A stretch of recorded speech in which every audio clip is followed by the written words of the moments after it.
I'm Joanne with La Terraza, and I'm going to be walking you through how to do your tile mosaic kit. This video is going to be focusing on doing a creeper, or if you have a different 8-bit art style, sort of a picture that you want to create. It's kind of about this creating an image using your sponges. So your kit will come with your canvas. In our case, I've already pre-base coated the canvas. You'll need to paint yours on your own, but I did this ahead of time so it was ready to go. You'll also have 2 miracle sponges. This specific one we only needed 1 on, but that other one is there just in case you mix up your cut and you want your square a little bit different. 2 brushes. The base brush is how we started. We base coated it all our darkest shade of green. Sometimes to help the paint spread a bit more evenly, it's nice to get the brush a little bit wet, in which case you can just dip it into the water, knock off a little bit of that, and just add a little bit of liquid, not watering it down too much, just a little bit of moisture to help it spread. You will want something that you can put your paint on to blot your sponges off with. In this case, I'm going to be using a tile. Because this tile is glazed, the paint won't soak into it. You can use a paper plate, or really anything that you don't mind getting paint on.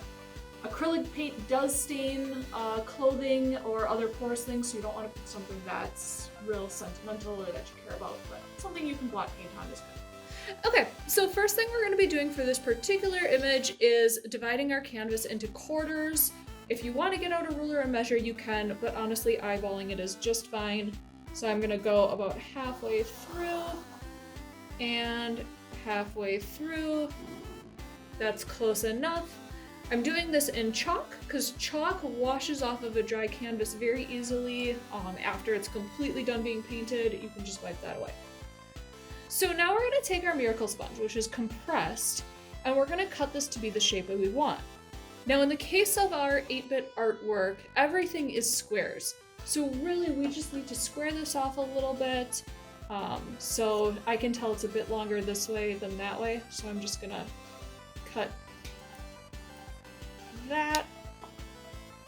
And I kind of missed, so I gotta trim this a little bit too. And there we go, that is fairly square. Again, it doesn't really need to be perfect. Part of this art style is having it be a little bit loose and playful. If you really feel like you did too much, you always have your second backup sponge. You can try again. If you want to use a ruler, you can, but in this case, I don't think that's needed.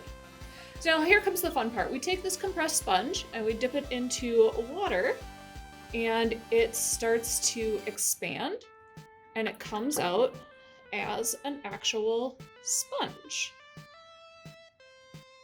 So we're going to want to squeeze out most of that water. We just want it a little bit damp. Now it's going to be easiest if we do the mouth first.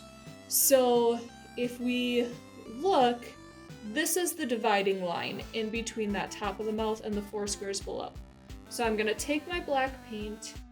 I'm going to pour a little bit onto this tile. Again, if you're using paper plate or whatever you can. I had a little drip there, I just wiped it up with the sponge. And I'm just going to press it into the paint. Okay, you want your sponge fairly coated. It's alright if you see a little bit of sponge texture still, but you want it most of the way there. And then because this is our middle line right here, so we're going to line that sponge up with one of our quarters. And we just press it down. Okay. Now we're going to repeat that on the other side. Just like that.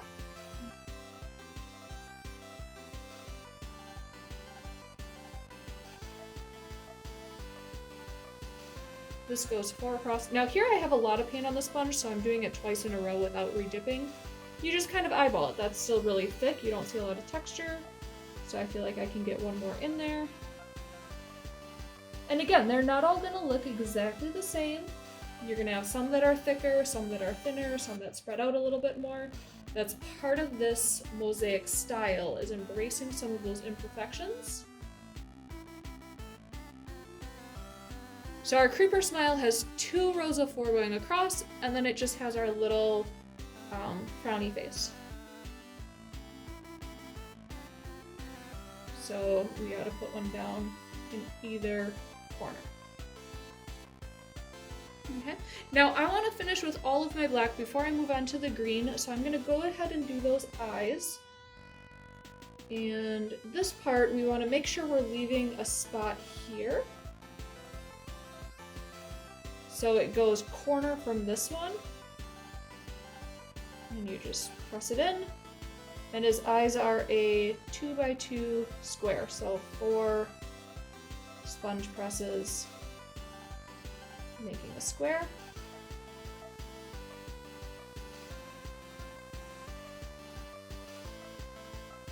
So we see we already have the shape of the face. Now we're ready to start in with our green blocks.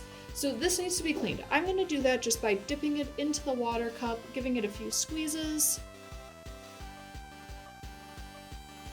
So that is that. You'll notice my sponge is still a little bit stained. That shouldn't really hurt anything though. Now most of this is the bright green, so I'm going to go ahead and pour out that bright green. And then I have a little bit of blue and yellow mixed in just to make it a little more fun. I feel like if it's all plain green, that's a little drab. If I wanted to mix in some of the darker green again, I could. So let me just get a little bit of that. Adding in the darker green is going to make the squares more subtle because the background's already dark green, but that's okay, we can play with it. All right, so we mostly wanted the brighter green, so I'm gonna load up my sponge. You notice I'm kind of blotting it off. And then I'm just gonna dip kind of a corner into a different color. And I'm just pressing and letting it mix together a little.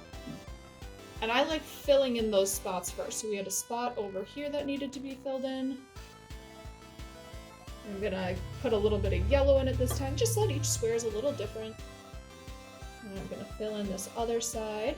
And all I'm doing is I'm making sure I'm following those lines and I'm filling in the spots. And I'm just going back and forth between my colors, letting them mix on the sponge, giving me a little bit of variety.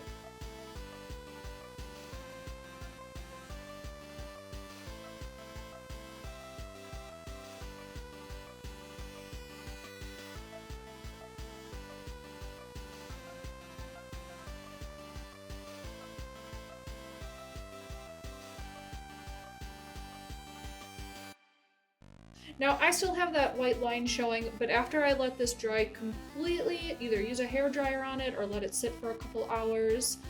You can take a wet sponge or wet paper towel when you know it's not wet anymore, and you can just wipe that chalk line right off and it won't be noticeable.